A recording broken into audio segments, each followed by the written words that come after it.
மலர் தூவி புகழஞ்சலி செலுத்தியுள்ளோம். நேற்றைய தினம் திரு ஸ்டாலின் அவர்கள் தென்காசி மாவட்டத்திற்கு சென்று ஒரு அரசு நிகழ்ச்சியில் கலந்து கொண்டு பேசுகின்ற பொழுது எடப்பாடி பழனிசாமி விரக்தியின் உச்சத்தில் இருக்கின்றார், தினந்தோறும் ஏதாவது ஒரு பொய்யான அறிக்கையை ஊடகத்தின் வாயிலாக பத்திரிகையின் வாயிலாக வெளியிட்டுக் கொண்டிருக்கின்றார் என்ற ஒரு கருத்தை சொல்லியிருக்கின்றார். அதுவும் தினந்தோறும் அவதூறு கருத்துக்களை எடப்பாடி பழனிசாமி கூறி வருகிறார் என்ற ஒரு கருத்தை சொல்லியிருக்கின்றார். என்ன அவதூறு கருத்து என்று இதுவரை எனக்கு தெரியவில்லை.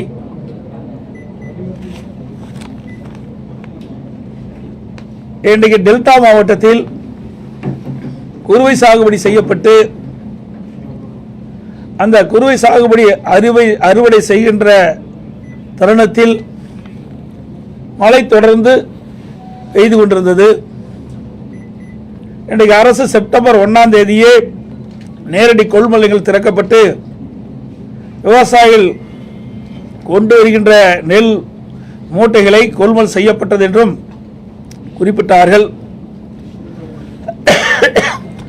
அப்படி தொடர்ந்து நேரடி கொள்முதல் செய்யப்பட்டிருந்தால் விவசாயிகள் சாலை ஓரமாக நெல்மணியை குவித்து வைக்க வேண்டிய அவசியம் இல்லாமல் இல்லை.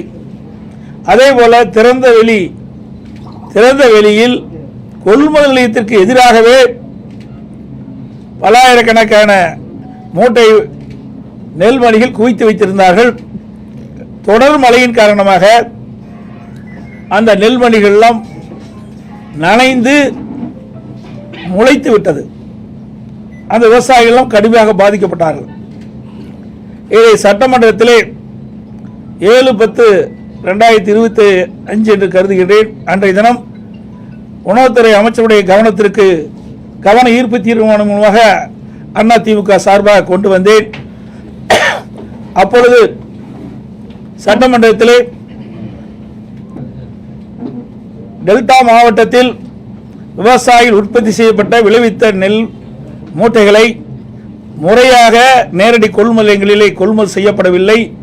இதனால் விவசாயிகள் கொண்டு வந்த நெல் மூட்டைகள் வெளியிலே அடுக்கி வைக்கப்பட்டிருக்கின்றன. நெல் மணிகள் திறந்த வெளியிலே குவியலாக வைத்திருக்கின்றார்கள். மழையின் காரணமாக அந்த நெல்மணிகள்லாம் முளைத்து விவசாயிகள் பாதிக்கப்பட்டிருக்கின்றார்கள். அதே உடனடியாக திமுக அரசாங்கம் போர்க்கால அடிப்படையில் விவசாயிகள் திறந்த வெளியிலே குவித்து வைக்கின்ற நெல்மணிகளை கொள்முதல் செய்ய வேண்டும் என்று வலியுறுத்தினேன். அப்பொழுது உணவு அமைச்சர் பதில் சொல்லுகின்ற பொழுது, நாங்கள் தினந்தோறும் ஒரு நாளைக்கு 2000 மூட்டை கொள்முதல் செய்கின்றோம், விடுமுறையான ஞாயிற்றுக்கிழமையும் கொள்முதல் செய்து கொண்டிருக்கின்றோம் என்ற கருத்தை சொன்னார். 17/10/2025 கவன ஈர்ப்பு தீர்மானம் 17/10/2025 கவன ஈர்ப்பு தீர்மானத்தில் சட்டமன்றத்தில் பேசினது.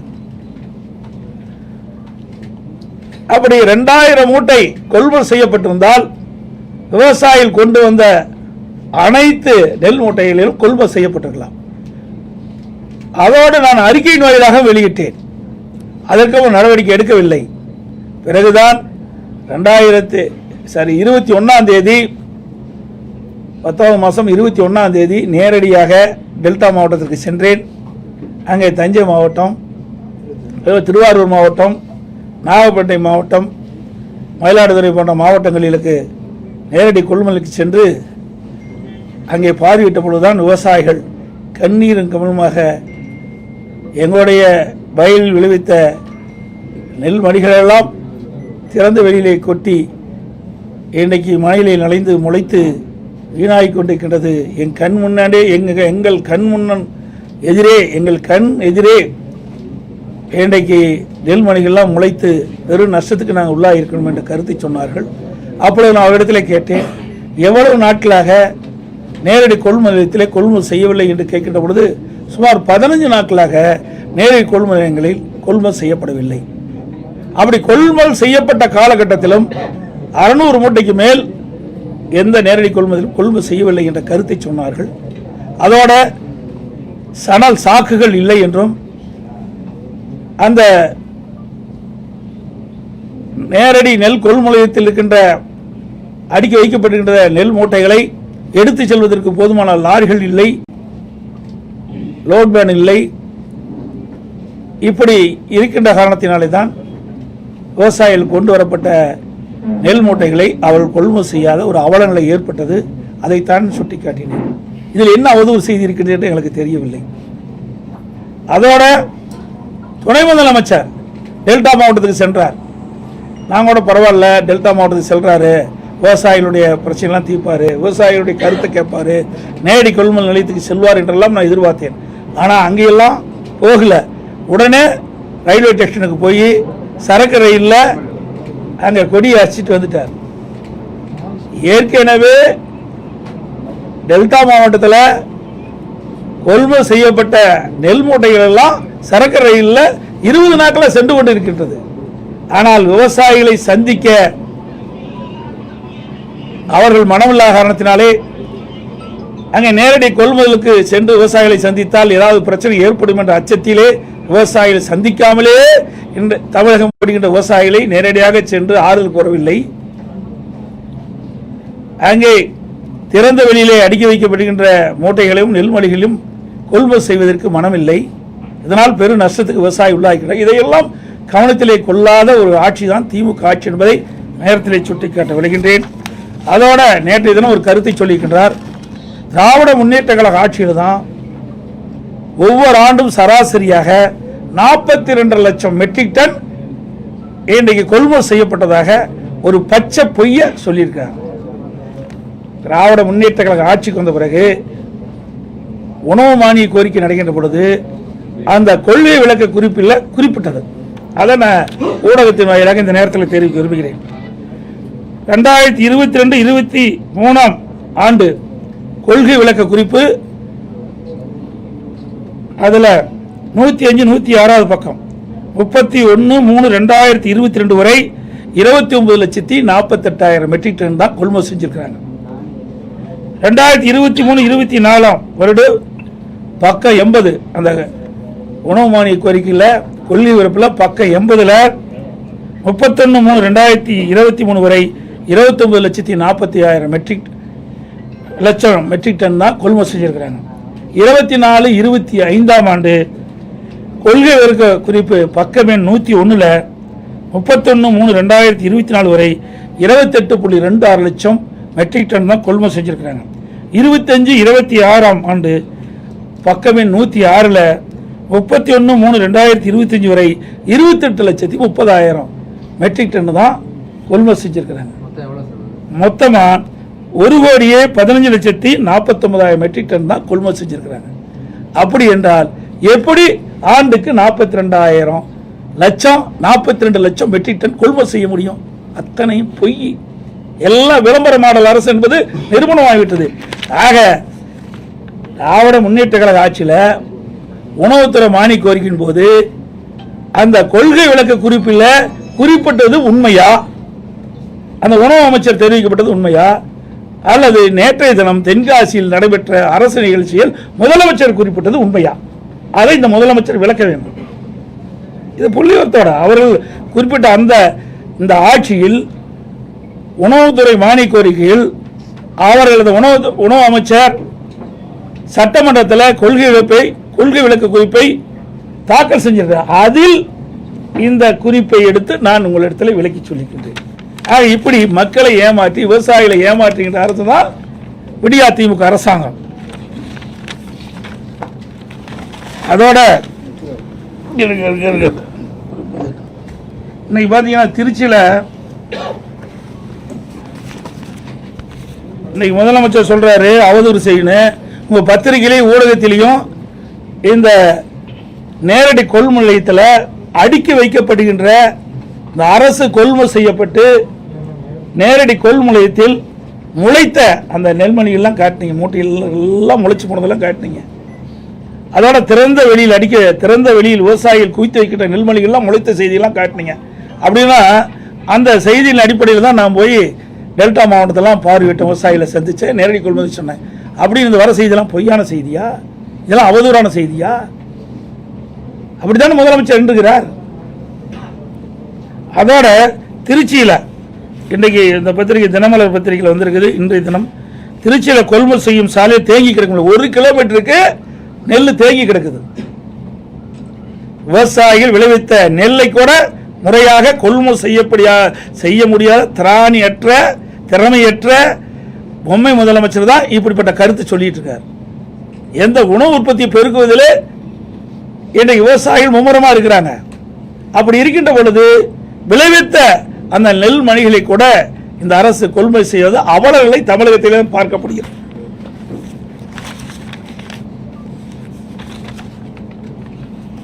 அதோட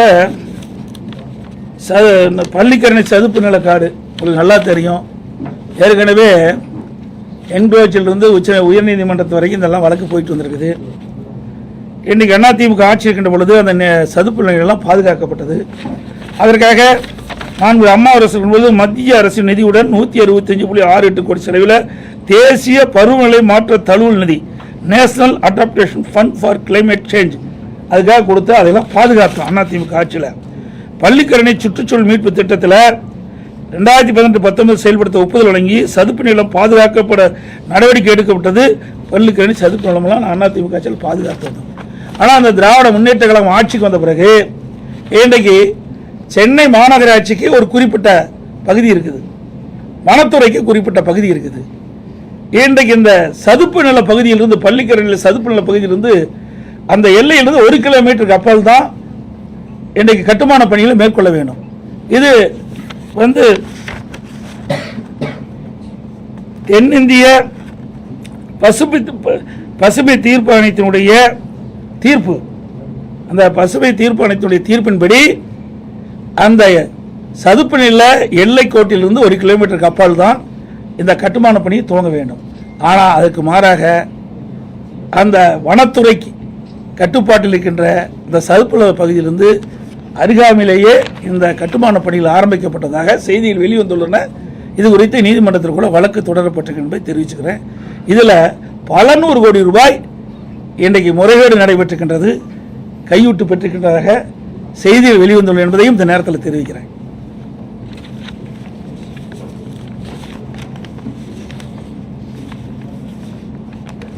அப்புறம் இன்னொன்று, சார் என்றாலே திமுகவுக்கு அலர்ஜி. உங்களுக்கு நல்லா தெரியும், எந்த சார் நீங்களே முடிவு பண்ணிட்டீங்க. எஸ்ஐஆர் என்ற வார்த்தை கேட்டாலே திமுகவுக்கு இன்னைக்கு ஒரு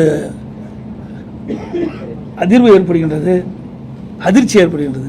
இதில் என்ன தவறு இருக்குது எனக்கு தெரியல. நீங்கள் பார்த்தீங்கன்னா அதிமுக சார்பாக நீதிமன்றத்துக்கு சென்று இன்றைக்கு ஆர்கே நகரில் மட்டும் நீதிமன்றத்துக்கு சென்று 31,000 வாக்குகளை நாங்கள் நீக்கியிருக்கிறோம். பல முறை சம்பந்தப்பட்ட அதிகாரிகளுக்கு இறந்தவர்கள் பட்டியல், அதே போல் அங்கே குடியிருப்பில் இல்லாமல் இருக்கின்றவர்கள் பட்டியலாம் கொடுக்கப்பட்டு முறையாக விசாரிக்கவே இல்லை. நீதிமன்றத்துக்கு சென்று தான் அந்த நீதிமன்ற தீர்ப்பின்படி 31,000 பேர்களை நீக்கியிருக்கிறோம். அதே போல் கரூரில் இதே போல் நீதிமன்றத்தின் மூலமாக 10,000 வாக்குகளை நீக்கியிருக்கிறோம். நீங்கள் 2023 ஈரோடு கிழக்கு சட்டமன்ற தேர்தலில் பார்த்தீங்களா, அந்த குடிசை மாற்று வாரியத்தில் இருக்கிற வீடுகளை இடிக்கப்பட்டு விட்டது. யாருமே குடியில்லை, அங்கே குடியிருப்பதாக வாக்காளர் பட்டியலில் வாக்காளர் இடம்பெற்றிருக்கிறாங்க. அதை நீக்க வேண்டும். அங்கே இருக்கிற மாவட்ட ஆட்சித்தலைவர் சம்பந்தப்பட்ட அதிகாரி கொடுத்தா நீக்கல, இது வரைக்கும் நீக்கல, அப்படித்தான் இருக்குது. இப்படிப்பட்ட நிலைமையெல்லாம் மாற வேண்டும். தகுதியான வாக்காளர்கள் வாக்களிக்க வேண்டும். அதுதான் எங்களுடைய நிலைப்பாடு. இதில் என்ன பிரச்சனை கேட்டு தெரியல. ஏன்னா எல்லா இடத்திலுமே இன்னைக்கு மாநகராட்சியிலிருந்து தமிழ்நாடு முழுவதும் 234 தொகுதியிலும் இறந்தவர்கள் வாக்குகளை நீக்கப்படவில்லை. இன்றைக்கு நீங்கள் பார்த்தீங்கன்னா எங்களுடைய எடப்பாடி சட்டமன்ற தொகுதியில் கூட நீக்கவர்கள் பட்டியலே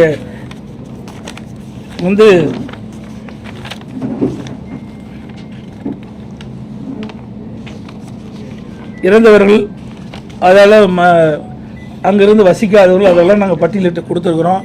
சுமார் 8,000 பேர் அது இருப்பதாக நாங்கள் எங்களுடைய PLA2 நிர்வாகிகள் கணக்கெடுத்து கொடுத்துருக்குறாங்க.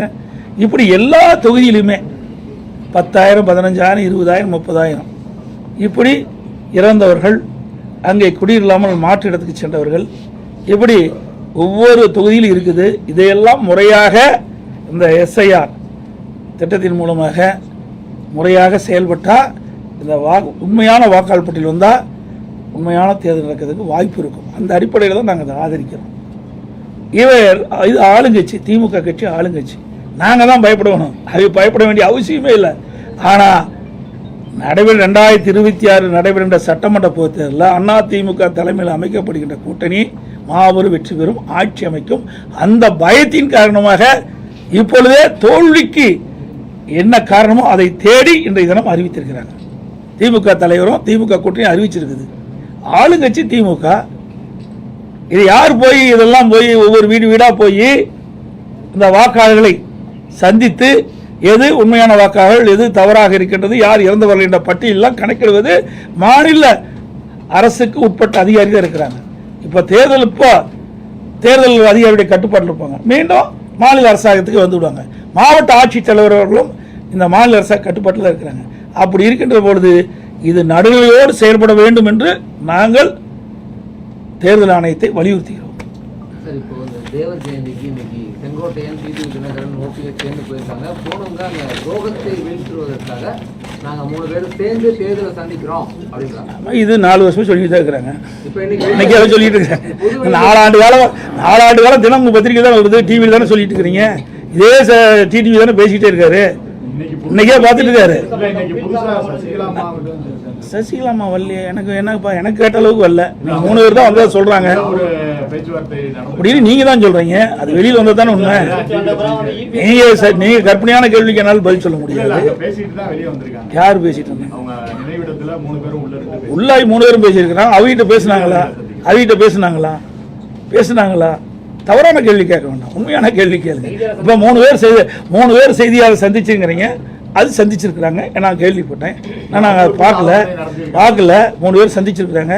அது ஏற்கனவே போட திட்டம் தானே, இன்னைக்கு நேரத்தை போட்டாங்க. அதிமுகவில் இருக்கின்ற பொழுது குழி பறிச்ச காரணத்தினால தான் நாங்கள் வெற்றி வாய்ப்பு இழந்துட்டோம்.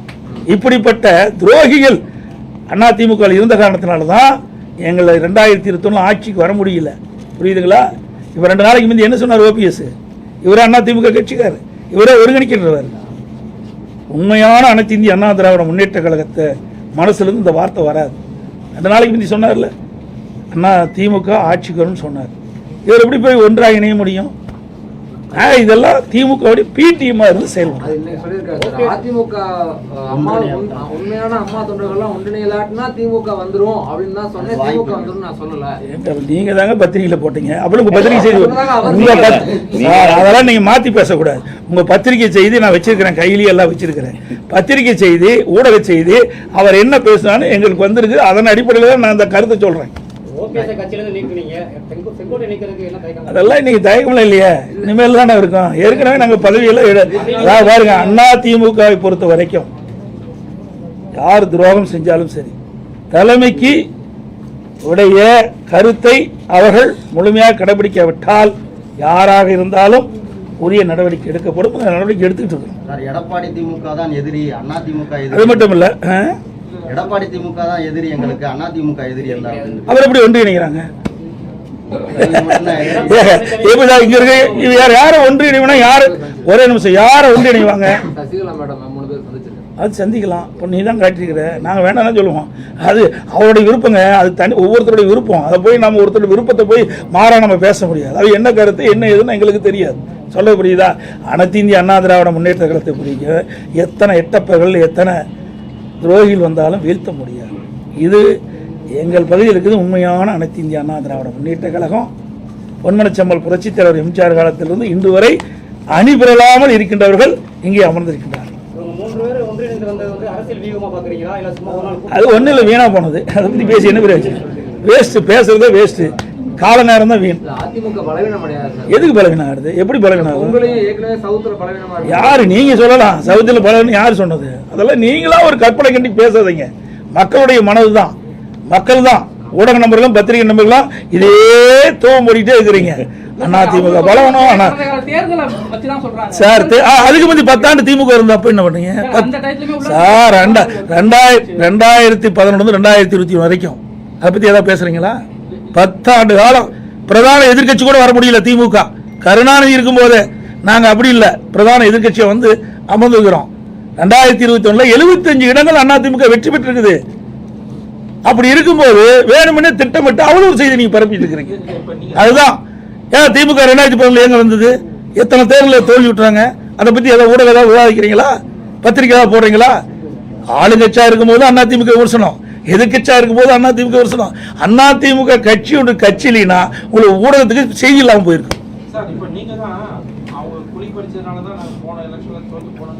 ஆமா ஆமாங்க, அப்படி இருந்திருக்கிறாங்க. அப்படி இருக்காரு தானே, ஆமாங்க அப்படி இருக்காரு தானே, சொங்காட்டையெல்லாம் அப்படி இருக்காரு தானே நாங்கள் ஜெயிக்க முடியல. அந்தியூர்ல ஏன் ஜெயிக்க முடியல? அதெல்லாம் அதிமுக கோட்டைங்க, சேவலையே ஜெயிச்சது. அதிமுக இரண்டாவது பிரிகின்ற பொழுது மாண்பு அம்மா தலைமையில் நாங்கள் சேவல் சின்னத்தில் போட்டிக்கிட்டோம். நான் அப்போ ஜெயிச்சேன். அப்போ அதிமுக சார்பா பெரியசாமி என்ற ஒரு எம்எல்ஏ வெற்றி பெற்றார். தனியாக இருக்கும்போது அப்படிப்பட்டதில் 1020 ஓட்டில் தோற்றோம். ஆக இப்படிப்பட்ட உள்கொட்டு வேலை செய்கிற காரணத்தினால தான் அதிமுக 2020 ஆட்சி பிடிக்க முடியாத ஒரு சூழ்நிலை ஏற்பட்டது. இன்றைக்கு எல்லாம் தெளிவுபடுத்தி விட்டாங்க. பயிர் செழித்து வர வேண்டும், அதில் இருக்கிற களைகளை எடுக்க வேண்டும். களைகள் எடுக்கப்பட்டது, பயிர் செழித்து வளரும், நல்ல விளைச்சல் கொடுக்கும். அதிமுக அடுத்த ஆட்சி அமைக்கும். சார் நீங்க அதெல்லாம் ஏன் சார் கேட்கல சார்? அதெல்லாம் உட்கட்சி, அதெல்லாம் வரும். எந்த நேரத்தில் எப்படி வருமோ அது வரும். எந்த கேள்வியோ அதை கேள்வி இப்படி நீக்க முடியுமா, பண்ண முடியுமா, அதெல்லாம் டைரக்டா கொடுக்க முடியாது. ஒரு கட்சி எப்படி முறையா செயல்படுமோ அது முறையா செயல்படும்.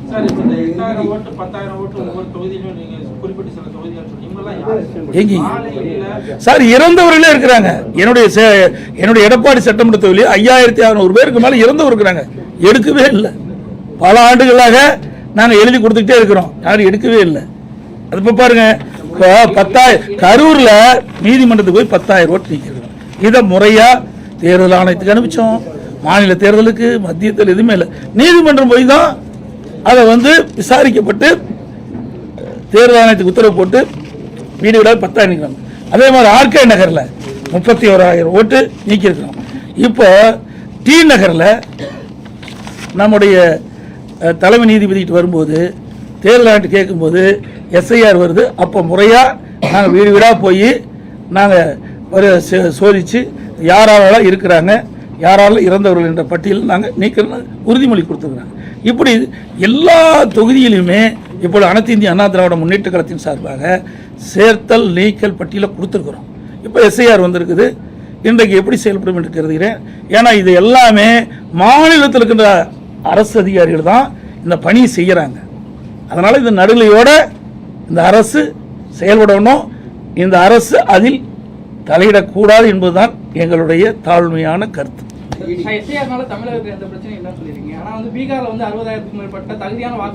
அது பீகாரை பற்றி எனக்கு தெரியாது சார். தமிழ்நாட்டை பற்றி கேளுங்க. நான் தமிழ்நாட்டில் வசிக்கிறேன் சார். அங்கே நேர்மையை நீங்கள் எப்படி தப்புன்னு கண்டுபிடிச்சிங்க?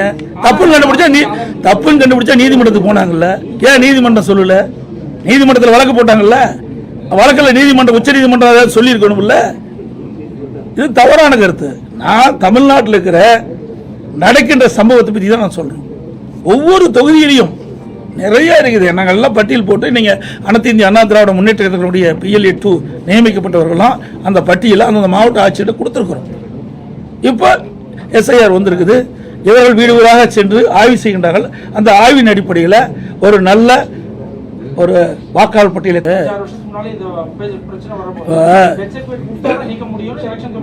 ரைட்டுங்க. பிறப்பிறப்புல யார் பார்க்குறாரு? அது அந்த அதிகாரிகிட்ட இல்லையா? அதுதானே ரெவன்யூ டிபார்ட்மெண்ட் தானே அதிகாரிகள். அவருடைய எல்லா இதுவும் இருக்குது. அதே மாநகராட்சியில் எல்லாம் இருக்குது, நகராட்சியில் இருக்குது. அதை வச்சு யார் இருந்தாலும் தாராளமாக கண்டுபிடிக்கலாமே. இது ஒன்றும் பெரிய விஷயம் கிடையாது. என்ன ஒரு இடத்துல ஒரு 1000 ஓட்டு 1500 ஓட்டு இருக்குது. இப்போ தேர்தல் நடக்கும்போது ஸ்லிப் கொடுக்க போகிறாங்க. 3 நாளில் ஸ்லிப் கொடுத்துட்றாங்க நேரடியாக வாக்காளர் பார்த்து. அப்போ எஸ்ஐஆரில் கிட்ட நீங்கள் ஒரு 10 நாள் எடுத்துங்க, நேரடியாக போங்க, விசாரிங்க, அதில் என்ன பிரச்சனைன்னு பாருங்கள். இதை உண்மையான வாக்காளர் பட்டியலாம் தயாரிக்க சொல்கிறோம். இது ஆளுங்கட்சி வேணுமென்றே திட்டமிட்டு ஒரு தவறான கருத்தை பரப்பி வராங்க. அந்த கூட்டணி கட்சியெல்லாம் சால்ரா போடுது. இதில் என்ன இருக்குதுன்னு எனக்கு ஒன்றும் புரியல. நீங்க எதா இருந்தா சொல்லுங்க, நாங்களும் அதை கவனத்தில் எடுத்துக்கிறோம். அமைச்சர் KN நேரு நகராட்சி நிர்வாகத்தில் வந்து ஒரு 25 லட்சம் ரூபாய்க்கு மேல ஊழல் பண்ணிட்டாருன்னா இடி ஒரு கேஸ் போட்டாங்க. ஆமா, உண்மையான அரசாங்கமா இருந்தா, நேர்மையான அரசாங்கமா இருந்தா இடி கொடுப்பதை அதை ஆய்வு செய்து அவர் மீது வழக்கு பதிவு செய்யணும். ஆனால் இந்த அரசாங்கத்தில் அது கிடையாது. எதிர்க்கட்சி மீது வழக்கு போடுவாங்க. ஏன்னா என் மீது கூட வழக்கு போட்டாங்க. என்ன வழக்கு? டெண்டர் கேன்சல் ஆயிட்டுது, அந்த நிதியும் கேன்சல் ஆயிட்டுது, அதில் 400 கோடி ஊழல். எப்படி வழக்கு? டெண்டர் கேன்சல்டு, உலக வங்கி டெண்டர், அந்த உலக வங்கி நிதியும் கேன்சல் பண்ணிடுது. மீண்டும் மாநில அரசு அந்த ரெண்டா பிரிச்சு டெண்டர் விடுறாங்க. அது 2 பேர் வேற ஒருத்தர் 2 பேர் எடுக்கிறாங்க. ஆக முதல் டெண்டர் விட்டாங்க பார்த்தீங்களா, அதுல 400 கோடி ஊழல். இப்படிப்பட்ட அரசாங்கம் தான் இந்த அரசாங்கம். இந்த அரசாங்கத்தில் நேர்மை பார்க்க முடியுமா? ஆக இல்லைன்னா வழக்கு யாராச்சும் போடுவாங்க. யாராவது வழக்கு போட்டாங்களா நீதிமன்றம் விசாரிக்கும். அப்ப நீதிமன்றம் விசாரிக்கின்ற பொழுது உண்மை வெளியே வரும். இன்றைக்கு இடி நேர்மையாக தான் கேட்டிருக்காங்க. இப்படி என்னென்ன முறைகேடு நடந்திருக்குது. பத்திரிகை செய்தி தான், ஊடகத்திலையும் பத்திரிகை வந்த செய்தி வச்சு தான் நான் சொல்றேன். வலைதளையில் வந்த செய்தி இப்படி இடி நாங்கள் இடி ரெய்டு மேற்கொள்கின்ற பொழுது இதில் என்னென்ன ஆவணங்கள் கிடைக்கப்பட்டது, ஆவணங்கள் அடிப்படையில் இப்படி அந்த பணியாளர் நியமிப்பதில் இது முறையே நடைபெற்றா தெரியுது. இதன் மீது வழக்கு தொடர்ந்து அனுப்பிச்சிருக்கிறாங்க. அப்புறம் அரசாங்கம் என்ன நடவடிக்கைன்னு பொறுத்து. மாநகராட்சியிலையும் பெரிய ஊழல் நடந்து இன்னும் மேயர் கூட தேர்ந்தெடுக்க முடியாமல். ஆமாம், இங்கே மட்டும் ஊழல் இல்லைங்க, திண்டுக்கல்லையும் ஊழல் நடந்தது. அங்கேயும் 4.5 கோடி ஊழல் நடந்தது. அதிகாரி தான் அரசு பண்ணி உள்ள வச்சிருக்கிறாங்க. ஆக இன்னைக்கு திமுகவில் அதே மாதிரி காஞ்சிபுரத்தில், அதே மாதிரி திருநெல்வேலியில், அதே மாதிரி கோயம்புத்தூரில் இதெல்லாம் பங்கு பிரிக்கிறதுல ஊழல் நடந்த தான் அங்கே ராஜினாமா பண்ணாங்க, மேயர்லாம் மாற்றினாங்க. ஆக அனைத்து இந்திய அண்ணா திராவிட முன்னேற்ற கழகம் அடுத்த ஆண்டு ஆட்சி பொறுப்பு ஏற்ற பிறகுதான் எந்த மாநகராட்சி, எந்த நகராட்சி, எந்த பேரூராட்சி, எந்த ஒன்றியத்தில் என்னென்ன முறைகேடு என்பதையெல்லாம் கண்டுபிடித்து மக்கள் வெளிச்சம் போட்டு காட்டப்பட்டு முறைகேட்டில் ஈடுபட்டு என்பதெல்லாம் சட்டப்படி நடவடிக்கை எடுக்கப்படும். தேசிய ஜனநாயக கூட்டணியில இன்னும் அதிகமான கட்சிகளை வரவேற்க முயற்சி எடுப்பதாக அமித்ஷா நியூஸ் 18 கொடுத்த பேட்டில சொல்லியிருக்காரு. யாரெல்லாம் வரப்போறாங்க? நல்லா புரிஞ்சுக்கிங்க. அனைத்து இந்திய அண்ணா திராவிட முன்னேற்ற கழக தலைமையில இன்னைக்கு பாரதிய ஜனதா கூட்டணி அமைச்சிருக்குது. இன்றைக்கு ஒவ்வொரு முறையும் தேர்தல் வருகின்ற 2019 நாடாளுமன்ற தேர்தல் அப்ப ஒரு மாதத்துக்கு முன்பு தான் நாங்கள் கூட்டணி அமைச்சோம். 2021 சட்டமன்ற தேர்தல் அப்பொழுதும் தேர்தலுக்கு முன்பு ஒரு மாதத்துக்கு முன்பு தான் கூட்டணி அமைச்சோம். 2024 அப்பொழுதும் தேர்தல் அறிவிக்கப்பட்ட பிறகுதான் நாங்கள் தேமுதிக கூட்டணி. இப்படி அனைத்து இந்திய அண்ணா திராவிட முன்னேற்ற கழகத்தை பொறுத்த வரைக்கும் தேர்தல் அது வந்தாங்க அமைச்சோம். இருந்தாலும் இன்னும் அந்தந்த கட்சிகள் சுயமாக சுதந்திரமாக செயல்பட்டுக் கொண்டிருக்கின்றது. ஒரு கூட்டணி அமைக்கப்பட்டு விட்டால் அந்த கூட்டணியினுடைய நிலையில் தான் அவர்களும் செல்ல முடியும். கூட்டணியினுடைய கொள்கையின் அடிப்படையில் செயல்படுத்த முடியும். அதை தனியாக அந்த கட்சி எது செயல்படுத்த முடியாது, எந்த கருத்தையும் சொல்ல முடியாது. இப்போ அப்படித்தானே திமுக தலைமையில் இந்த கூட்டணி கட்சியெல்லாம் ஏதாவது வாய் திறந்திருக்குதா? டெல்டா மாவட்டத்தில் இவ்வளவு நெல் பாதிப்புட்டாக இருக்குது. அதில் ஏதாவது வாய் திறந்து பேசினாங்களா? ஏதாவது போராட்டம் நடத்தினாங்களா? முடியாது. ஏன்னா கூட்டணியில் அங்கம் வச்சுட்டாங்க. தேர்தல் உரிய காலத்தில் வர இருக்குது. இப்படி சொன்னால் வாக்கு பாய்ச்சிடும். அதனால அனைத்து இந்திய அண்ணா திராவிட முன்னேற்ற கழகத்தை பொறுத்த வரைக்கும் தேர்தல் வருகின்ற காலகட்டத்தில் நாங்கள் கூட்டணி அமைப்போம். அதில் எந்த மாற்று கருத்தும் கிடையாது. நீங்கள் என்ன எண்ணுகின்றீர்களோ நிச்சயமாக நடக்கும். இப்பொழுதும் சொல்கின்றேன், 2026 சட்டமன்ற தேர்தலில் அனைத்து இந்திய அண்ணா திராவிட முன்னேற்ற கழக தலைமையில் அமைக்கப்பட்ட கூட்டணி பெரும்பான்மையான இடங்களிலே வெற்றி பெறும். அண்ணா திமுக தனி பெரும்பான்மையோடு ஆட்சி அமைக்கும். நன்றி, வணக்கம். அதாவது நாங்களாம் நீங்க தான் தவறான செய்தி வெளியிட்டு இருக்கிறீங்க. இது ஊடக நபர்களும் பத்திரிகை இந்த நேரத்தில் கேட்கிறேன். அனைத்து இந்திய அண்ணா திராவிட முன்னேற்ற கழகம் தாவேகாவோட கூட்டணியை நாங்கள் பேச்சுவார்த்தை இதுவரைக்கும் நடத்தல. அதே மாதிரி தாவேகா அண்ணா திமுக கட்சியோட கூட்டணி பேச்சுவார்த்தை நடத்தல. நீங்களா ஒரு யோகத்தை பண்ணிக்கிட்டு, நீங்களா ஒரு கற்பனை பண்ணிக்கிட்டு நீங்க செய்தி வெளியிட்டீங்களா? பொறுப்பு நாங்கள் அல்ல. அதோட ஒரு இடத்துல இன்றைக்கு 2-3 இடத்துல பார்த்தோம். கரூர் சம்பவத்துக்கு பிறகு 2-3 இடத்துல இன்றைக்கு தாவேகா கட்சி சேர்ந்த அந்த தொண்டர்கள் எங்கள் கூட்டத்தில் கொடி பிடிச்சாங்க. அப்போ நம்ம ஆரவாரமாக இருந்தாங்க. குமராவளையம் சட்டமன்ற தொகுதியில் இருந்து எழுச்சி பயணம் போட்டுருந்தேன். அப்பொழுது சொன்னேன், தொண்டர்கள் அங்கே பிள்ளையார் சொல்லி போட்டுட்டான்னு சொன்னேன். அதை நீங்கள் பெருசாக பேசிக்கிட்டே இருக்கிறீங்க. ஆக அவர்களுடைய கட்சி கொடி தான் காட்டினாங்க. நல்லா புரிஞ்சுங்க, வேற கட்சி கொடி காட்டல. அப்பவும் அவர் கட்சியில் தான் இருக்கிறாங்க. ஆக அந்தந்த கட்சி தலைவர் எடுக்கிற முடிவுதான ஒழிய நாங்கள் இதுவரை நாங்களும் அவரோட பேச்சுவார்த்தை நடத்தலை, தாவாக்கோட பேச்சுவார்த்தை, தாவாக்கா கட்சியும் அதிமுக பேச்சுவார்த்தை நடத்தவில்லை என்பதை இந்த நேரத்தில் தெரிவிச்சேன். நீங்க செயலாளர் நீங்க பிள்ளையார் சொல்லி போட்டதாக சொன்னதெல்லாம் ஆமா, தொண்டர் தான். ஏங்க என்ன கூப்பிடுறதால சிக்னல் தானே? அப்படி கிடையாது. தொண்டர் வந்து ஏங்க உங்க வீட்டில் ஒரு விருந்தாளி வராங்க, விருந்தாளி வந்து என்ன சொல்லுவீங்க? போப்ப வெளியின்னு சொல்லுவீங்களா? என்னங்க இது? ஒரு மனிதாபிமானம் வேண்டாம். ஒரு கட்சியில் இருக்கிற ஒரு தொண்டை வந்து எங்க கூட்டத்தில் கலந்துட்டு கொடியாட்டுறாங்க. அப்ப இதுல என்ன தவறு? சுண்டலை பற்றி தான் சொன்னேன். அங்க வந்து கொடியாட்டி இருக்க தொண்டர் வந்து அங்க வந்து தொண்டர்கள் வந்து பிள்ளையார் சொல்லி போட்டிருக்கான்னு சொன்னேன். இதுல என்ன தவறு இருக்குது? யாரு எதுக்கு உழ வைக்கிறதுக்கா? ஏற்கனவே நாங்க பண்றது ரொம்ப பத்தலையா? இப்படிப்பட்ட நிலைமைக்கு அவைதான காரணம். ரைட். அனைத்து கூட பத்திரிகை நன்றி, வணக்கம்.